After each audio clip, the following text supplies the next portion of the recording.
On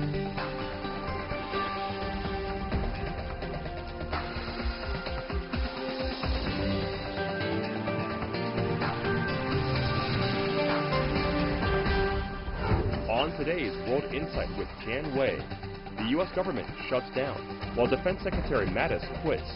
Can Trump unite a divided government? And Brexit and Trump, just speed bumps on the irreversible march of globalization? Former WTO Director General Pascal Lamy explains. Deglobalization extremely unlikely.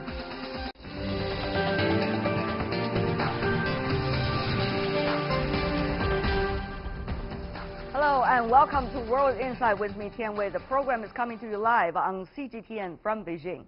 We begin with the U.S. politics. The partial shutdown of the American government began on Saturday and could stretch into the new year. Some 800,000 federal workers are caught in the middle of a budget battle over Trump's $5 billion border wall. Thank you very much. I appreciate everything. The White House is warning the third government shutdown this year could last into 2019. Here is President Donald Trump's incoming chief of staff. I think that is, it's very possible that the shutdown will go beyond the 28th and into the new Congress. The U.S. government was partially shut down on Saturday after the White House and the Congress could not agree on a spending bill moving forward. Trump is demanding $5.7 billion to fund a wall on the southern border to stem illegal immigration and drug trafficking. In order to get us out of this mess, a negotiated solution will need to check these boxes. It's really simple, Mr. President, really simple. It will need the support of 60 senators, which will obviously include a number of Democrats. Democrats oppose the wall, calling it a waste. The shutdown affects 800,000 federal employees. More than half of them, approximately 420,000 workers, are deemed essential and will have to work without pay, although they likely will get paid eventually. The remaining employees will be furloughed and could miss a paycheck, depending on how long the shutdown lasts. Essential government agencies like air traffic control and border security will remain open. The effects of the shutdown could be felt when people return to work after the holidays. At least one Republican has criticized the president's stance on funding, saying it's a made-up fight. Funding for the wall could become more difficult when the Democrat-controlled Congress takes office in January. Both sides are blaming each other, although earlier this month President Trump had said he would proudly take credit for the shutdown. Trump and the Democrats are under tremendous pressure from their supporters not to back down in this fight, even as the two sides continued to negotiate Sunday.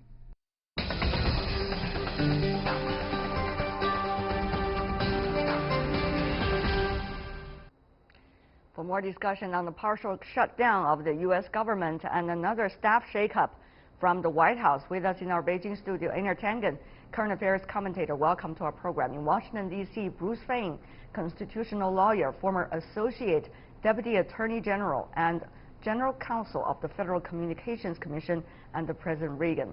Last but certainly not least, in Washington, D.C., Brandon Andrews, entrepreneur and former Hill staffer. I want to welcome the three of you, particularly on the eve of Christmas. Thank you so much for joining us on this wonderful day. So let me ask you, Mr. Fein, what exactly is going to be the consequence of this another round of partial government shutdown?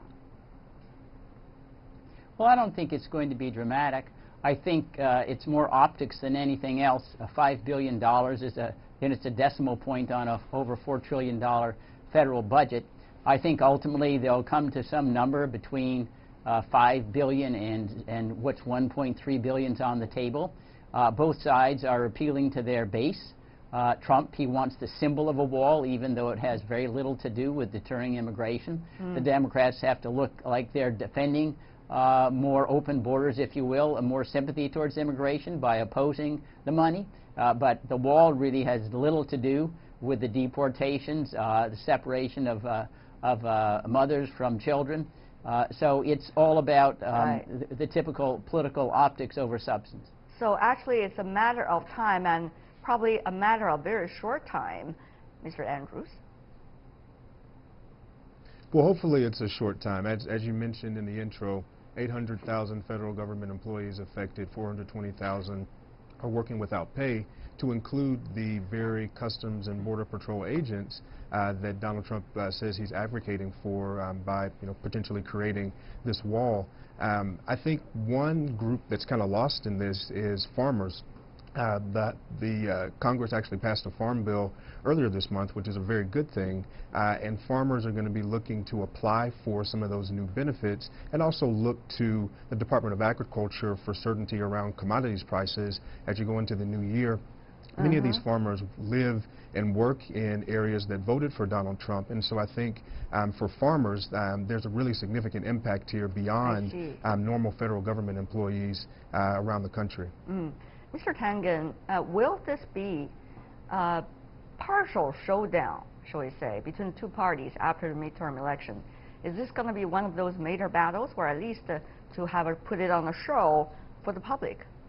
Well, I'd go back to the comment about optics, and that's what this is, but it's a very important one because as this goes forward, this is a centerpiece in what Donald Trump said was one of his major campaign promises. We all remember, build the wall, Mexico's going to pay for it, and things like that. But it's really troubling is how this came about. He was all set to extend the deadline, and then all of a sudden two conservative commentators came on board and started criticizing him, and he immediately flipped onto the other side and is now standing his ground. But this president has promised his voters the day he came into the White House that he's not going to be an ordinary president, and many believe some of the Americans voted for him are actually exactly in favor of that. Mr. Fain, is this president really serious about the wall and also the immigration, or this is only part of the show? Once again, he has to do for his constituency, but the question is, when the wall is there, what's going to be the impact of it? Well, the wall will probably have very little impact whatsoever on the incidence of illegal immigration, even the involved in enforcement. The experts say that's true. You can dig under walls, you can go over walls, you can use different routes to get into the United States. Again, politics oftentimes is just about symbols rather than substance. So I don't think the actual impact on immigration itself will be substantial, if anything. I do think that you're right that Mr. Trump campaigned on, I'm just going to do things in a different way. This is not the first time that he's flipped. He's flipped 3 or 4 times on Syria or Afghanistan. Now we're getting out. We may be back in. But I think that his base doesn't mind that.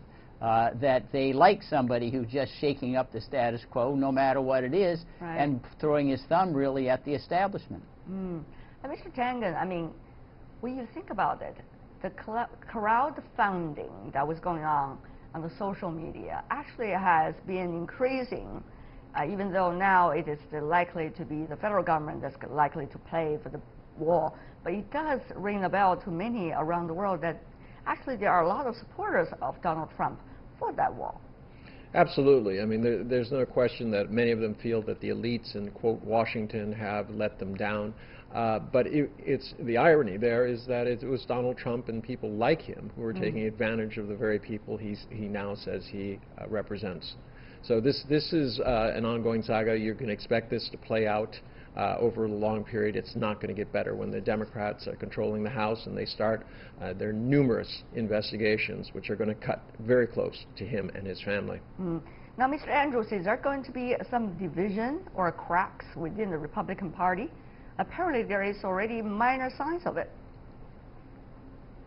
Yeah, well, we're already certainly seeing cracks, and we're seeing something that I think should have happened a long time ago. Members of Congress, Republican members in particular, standing up and asserting their power and their authority as a co-equal branch of government versus the president. I think there was a lot of deference that was given to President Donald Trump because of the way in which he won the election versus Hillary Clinton, but now Republicans in the Senate in particular, many of them have spoken out this week against the Syria withdrawal. Many of them have voiced concerns over General Mattis's resignation, and of course many of them have voiced significant concerns over border security and the insistence on this border wall after many of them have participated in a deal being struck earlier this month that Donald Trump ended up going back on. And so I think the real question is, how long can Republican senators and members of the House of Representatives kind of take the heat from constituents whose economic interests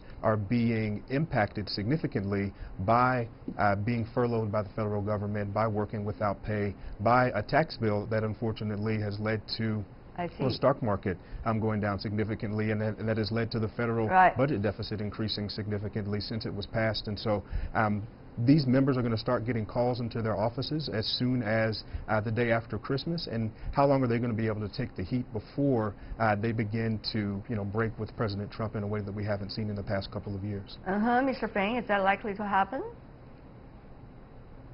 Well, it's already happened. You remember just in the last weeks before the so-called shutdown, the Senate voted 56-41 to rebuke Mr. Trump over his policy in Yemen, military assistance to Saudi Arabia.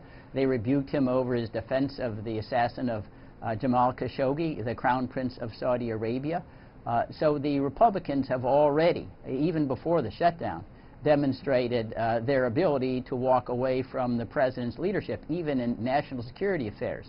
And it may well find expression soon in the trade area. It'll be the Congress that's going to determine whether the revised NAFTA agreement takes effect, or whether we stick with the status quo. And I also think that there are many in Congress who are uncomfortable with the president's approach towards China on trade, imposing unilaterally tariffs, quotas, whatever, increasing prices to American consumers with right now very little in exchange. In fact, he's had to almost subsidize farmers who've lost markets in China for that reason. So I do think that when you put all that together, plus a totally disorganized White House with chiefs of staff coming and going and the cabinet levers leaving, Congress will be charting its own course much more forcefully in the second half of this term than the first. Talking about the cabinet and also what's going on inside the White House, very interesting, isn't it? We see quite some turnover there. President Trump hasn't visited much of this time since the midterm election to start his long-suspected cabinet reshuffle. Many officials from the Trump administration have either stepped down or being fired. Take a look. Only a day after the elections, Trump fired his Attorney General, Jeff Sessions, White House Chief of Staff John Kelly, Interior Secretary Ryan Zinke, and the Chief of Staff to Vice President Mike Pence, Nick Ayers, will be leaving their positions at the end of the year. And the resignation date of Defense Secretary Jim Mattis has been pushed forward from February 28th to January 1st due to his policy disputes with President Donald Trump. And Patrick Shanahan will take over as the department's acting head. Following the resignation of Mattis, the U.S. Special Presidential Envoy for the Global Coalition to Defeat ISIS, Brett McGurk, decided to quit. But those are just some of those names who have quit or being quote-unquote fired by the current President of the United States recently. Mr. Fain, talk about that in a way. It seems that the President is able to come out of this framework by firing or getting rid of some of the so-called establishment figures within his administration. The question is he doing this out of desperation, or is he doing this institutionally in order to have his way even further and bigger within the cabinet? Mr. Fain. Well, I think what this shows is the president came in knowing very little about Washington. He didn't deal with circles that would give him names that he would have confidence that would advance his policies. He was really an ingenue. Remember, all the people who have left are the people that he appointed, purportedly after he went and vetted them all. So he's basically criticizing himself for having appointed them in the first instance. They're not carryovers from President Obama. But what this indicates is that after a period of time, he's got a little more confidence in how the federal government works. It's obvious that his initial choices were not those who were simpatico with his more erratic or rather iconoclastic way of approaching government, rather shoot from the hip rather than a traditional post of deliberation and consulting experts. And now I think he's putting his own people in after he's had a time to sort through who he knows and who he can trust. Now, whether that leads to a more coherent or improved policy is another matter. But I think that's what we're witnessing here. Mr. Tangen, I don't know whether your interpretation is similar. I would say that the adults have left the room, and that at this point Donald Trump is not finding people who, quote, fit his mold, but simply those who will bend to his will. He has made it very clear that what he wants and expects is loyalty. As we heard earlier from Rex Tillerson, he said, I would talk to the president, he'd say, I want to do this in this way, and I'd say, and Rex would respond, Mr. President, that's not legal. And this is the problem. Mr. Andrews, if you read Bob Woodward's book, for example, recounting what's going on in his version of in this current White House, you see some of the things that actually have been building up over the years, and it only being realized now. So it put the question to many of us whether the other so-called adults in the room have managed in a way to refrain the president from doing something that he's determined to, or at least to a certain degree.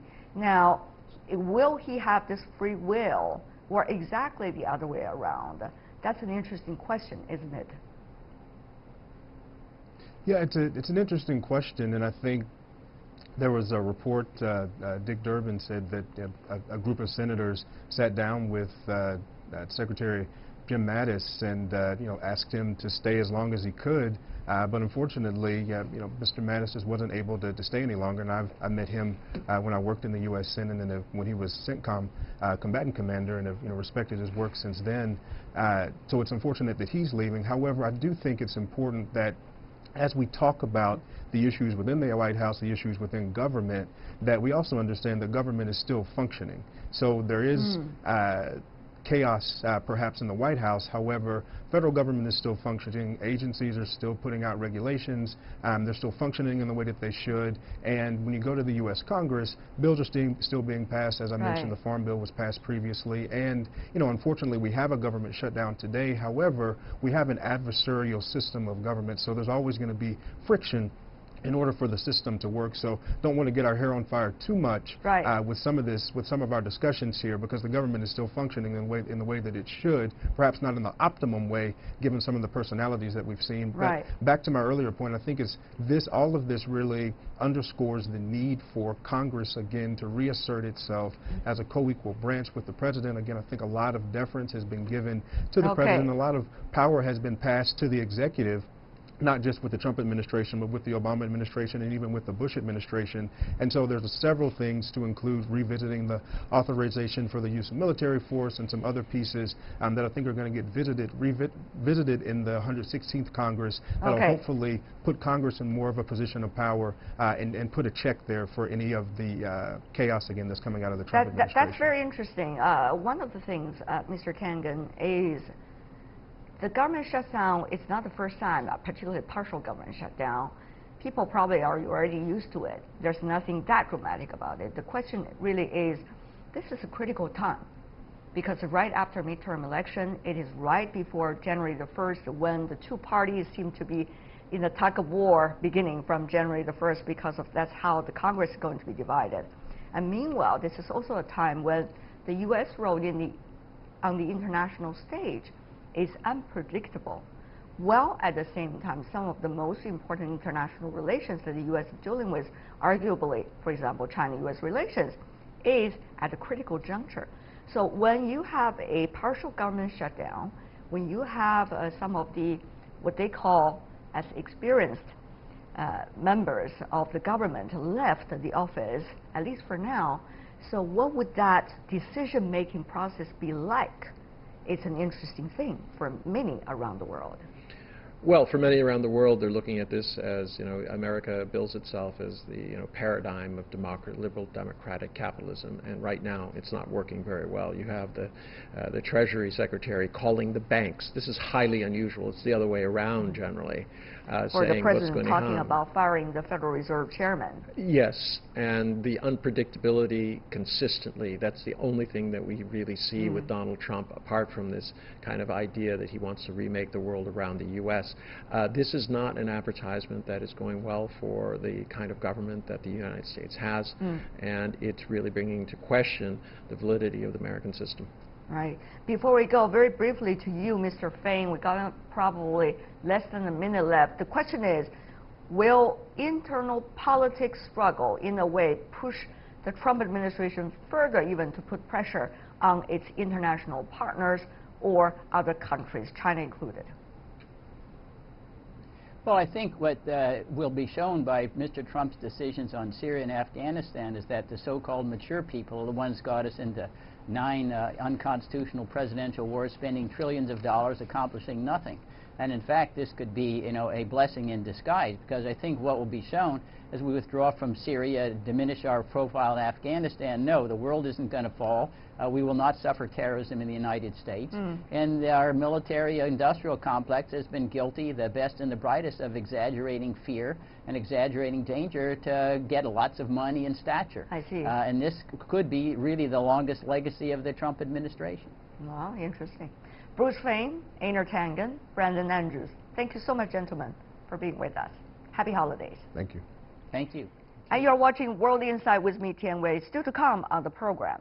Brexit and Trump, just speed bumps on the irreversible march of globalization. Former WTO General Director Pascal Lamy explains right after this break.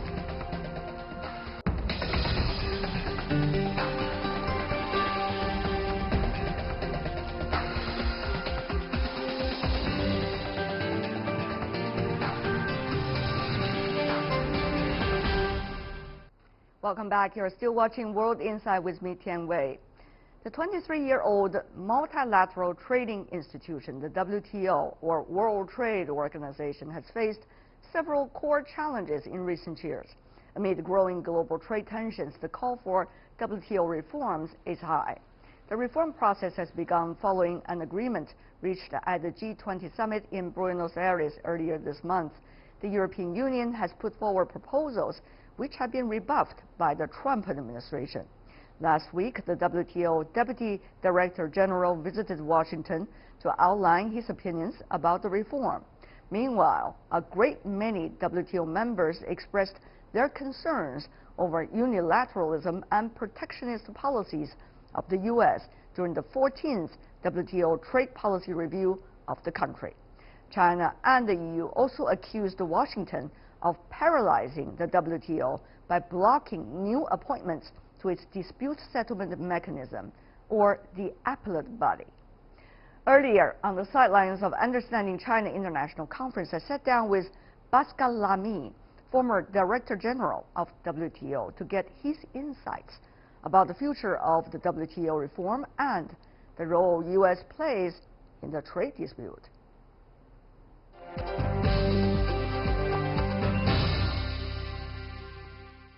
There are players, important players in the world, maybe I shouldn't use plural form, that just do not believe multilateral system works at all. And it's being clearly said in many of the politically, rhetorically sounding speeches. So if you have a message as clear as that, any reform done by WTO is just still going to be viable to legislate to those players. I'm not sure I would agree with you on that. I think the reality is that we do not know whether Mr. Trump is after improving the system, which he believes should work better for his country, or whether he's about wrecking the system, getting rid of the system because he believes that bilateralism is better than multilateralism. People would caution, because what you said is about strategic thinking of a country or of an economy. But maybe what is going on, some say, is really about 2020, rather than anything else, the presidential election itself. So is the rest of the world trying to do everything in order to please a thought which is totally focusing on a domestic election? That is the question.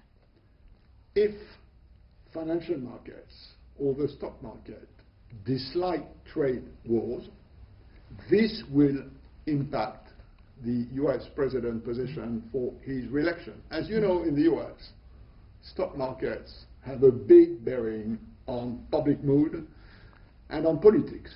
So what we've seen so far is that Mr. Trump has been extremely aggressive, but each time the stock markets have sent a signal of dislike, then whoop, the thing has cooled down. Financial markets sometimes are the ones who tell what should be done or not done. You may like it or not like it. In the US, I think that's the way it works. Earlier, from the EU side, there was suggestion that NAFTA 2, which is also called USMCA, are not necessarily following the basic rules and the principles of the WTO. Of course, that does not mean that the EU would file a complaint about that or have a big issue, a fight about it. But that is an interesting precedence we are seeing these days. It's also one of the biggest victories claimed by the Trump administration so far when it comes to trade negotiations. So, Mr. Lamy, with that in mind, what's next? I will make a big fuss about the renegotiation of NAFTA. You're not making a big fuss because it's difficult to make a big fuss?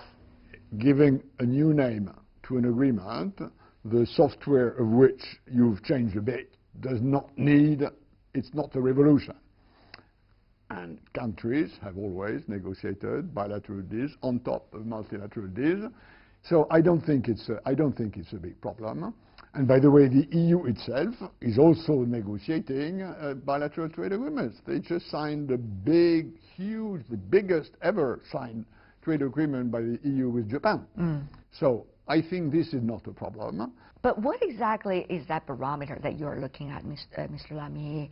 Whether the U.S. is willing to be still part of WTO while improving the system, or it is not anymore, and it has already decided as they claimed already? I think this is a very big question. I don't have the answer, and I do not know whether the U.S. are hiding their real position or whether they still don't know. And there are two possible options. Now, in this case, you have to think, but you also have to prepare. So there has to be a plan A, which is, let's work with the U.S. to improve the system. China needs to do that, Europe needs to do that, US needs to do that, okay. Then there is a plan B.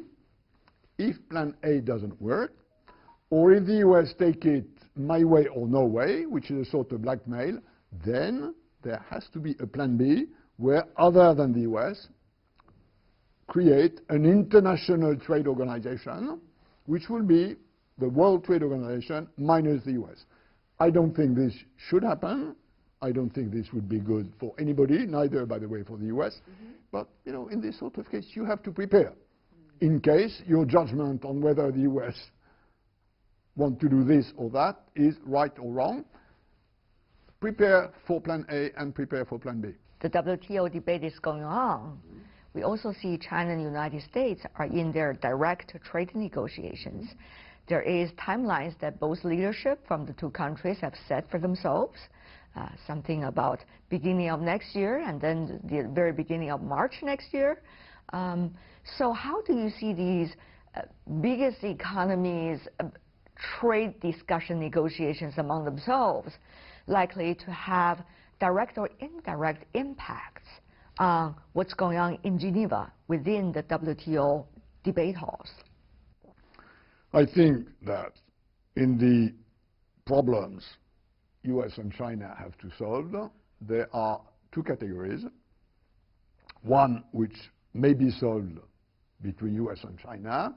Then there is another category which has to do with the real problem and the real medicine, which is whether, for instance, China is in the letter or the spirit of WTO rules when it subsidizes its state-owned enterprises. Now, this is not a bilateral issue.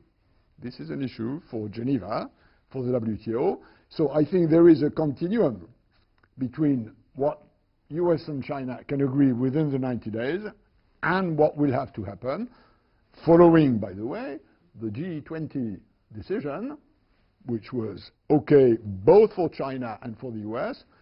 That WTO reform has to take place. And again, this is an issue for the negotiating table in Geneva, not somewhere between Washington and Beijing. All these things have to go on at the same time. The reform of the WTO, the reform of one's own structure and the economy, for example, China, that of the United States, and probably other economies as well, and also the bilateral and multilateral trade discussion. It's a big kitchen, and there are many dishes cooking. A lot of cooks are cooking. Agree. All in very different styles. Agree, but that's, that's a necessity in this big, complex global world we live in. Well, you are describing it. It's already making me very fascinated about it. Mr. Lamy, are we seeing almost a revisit of a blank sheet of systems since the Second World War?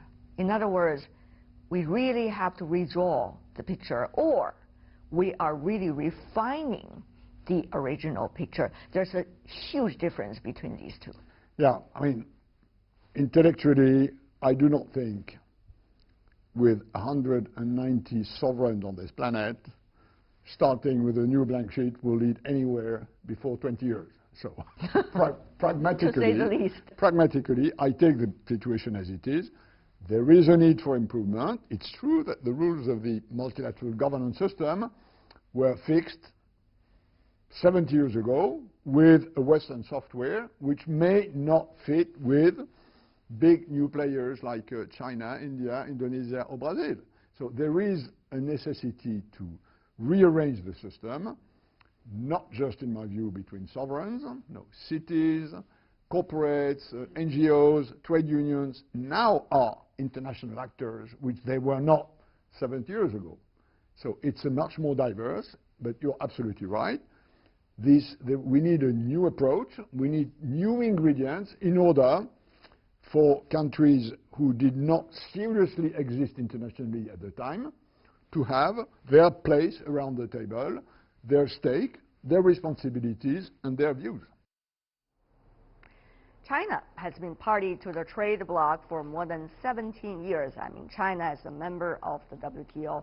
Mr. Pascal Lamy, the former Director General of WTO, said China's entry into the WTO and its reform and opening up process have transformed China. The question now is whether the existing global economic system can cooperate with some Chinese characteristics.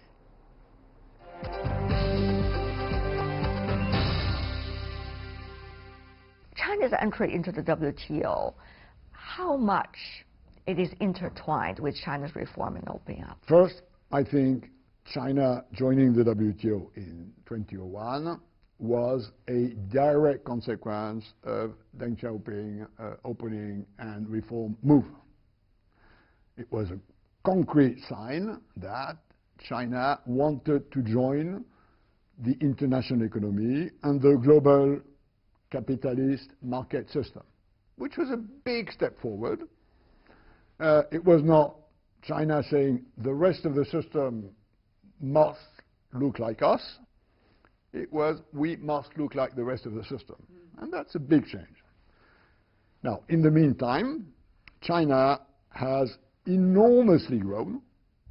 I mean, when it joined WTO in 2001, it still was a small country economically. We are in a totally different world. And the question now, on the economic side, the question is, can global market capitalism survive, prosper, develop with a China which has its own characteristics? Do we have a sort of global market system with US or European characteristics, and another system which is the same system but with Chinese characteristics? How much should Chinese characteristics adjust to that? How much should the global system adjust to some Chinese characteristics? I think that's the big question. That's a big question and a fascinating question. That's the one we have to deal with for years to come. And this is where the thing reloops into the U.S. problem. I mean, the U.S. problem with the world today does not have to do with trade. They have to do with the fact that the U.S. social system is too weak to address a number of negative consequences of the positive side of globalization. For the world who used to mistake or assumed that China's joining into the WTO would mean China totally subscribed to everything of the West. Now, what does it take for them to also walk with China, not work, but walk with China, to have the right proportion, as you have just wonderfully illustrated? Well, I agree with you that that's the big problem. You know, how much of economic sameness and how much of political differences? I don't think in the 20 or 30 years to come, the Chinese people will look like the American people or the European people or even the African people. There are differences. They must be respected. The question again is whether there is enough consensus that we have to address issues of financial stability, of migration control, or environment degradation together. The real common ground. Absolutely. And this will bring huge benefit to us all while keeping some political differences which stem from deeply rooted cultural, religious, spiritual, philosophical differences. After all, you know, globalization is not uniformization. It's doing together the challenges we have to face together. Will the reform of the WTO be part of that process or testing process of whether to be able to walk together? That brings us back, Mr. Lamy, to the question of reform. What do you say are some of the top priorities that at least countries can work together on? I think if the question is what is the agenda of WTO reform, I think there are three categories. One urgent, one to be taken then, and one which will need to be addressed, but less urgently. The urgent ones are review of the WTO agreement on subsidies, which for the moment is too weak, too shallow. The WTO disciplines on subsidization need to be strengthened, not just about China, also about other countries, so that we re-level the playing field in this area. And second is reviewing a few processes of the appellate body in order to address U.S. problems so that they de-lock what they've locked in nominating judges. Otherwise, judges will have to be nominated according to another procedure. Then you have a number of issues which stem from the previous Doha agenda, which still remain to be addressed. For instance, agricultural subsidies. It's understandable that if I'm an African producer of cotton, I don't like having to fight with the U.S. Treasury. These issues also have to do with fairness, and they've been pending for quite a bit of time. And then you have a third box, probably for later, but which is adjusting the rule book to new realities, such as digitalization, for instance. Whether they can be freely traded, whether they have to be localized, whether they have to be controlled. This now needs a sort of global regulation, whereas it wasn't necessary 20 or 30 years ago. The question is, what about the next step? Is there a time frame? The first two issues, subsidies for and the appellate body, this is something that, in my view, needs to be done in the next 18 months. If we fail that? That would be a pity, because then the threat on opening trade and keeping trade open will be bigger, and I don't think it's a good thing. Some believe economies can be decoupled from the rest of the world. Countries can be decoupled from the rest of the world. Is it possible? I don't think so. I think we've reached a stage of globalization, a level of globalization that makes deglobalization extremely unlikely because it makes it extremely costly. And we have a good example of that with Brexit in Europe. It's a sort of lab of a mini deglobalization. Getting the UK egg out of the EU omelette proves to be extremely costly and extremely difficult. Now, to go back to the big picture, I think Mr. Trump is after decoupling, to some extent, US and China. And this is probably what will happen. A bit of decoupling, but this will not be deglobalization. This will be compensated by more coupling of US and the rest of Asia, or more coupling of China and EU. Take one example, which is textile global production chains. Yes. A bit of that, the end part of the value chain, the assembly part for apparel or for sport shoes goes outside China to Vietnam or Ethiopia or Egypt. This will reduce a bit the trade deficit between US and China. This will increase the trade deficit between US and Vietnam or Egypt or Ethiopia. Globally, this will not change.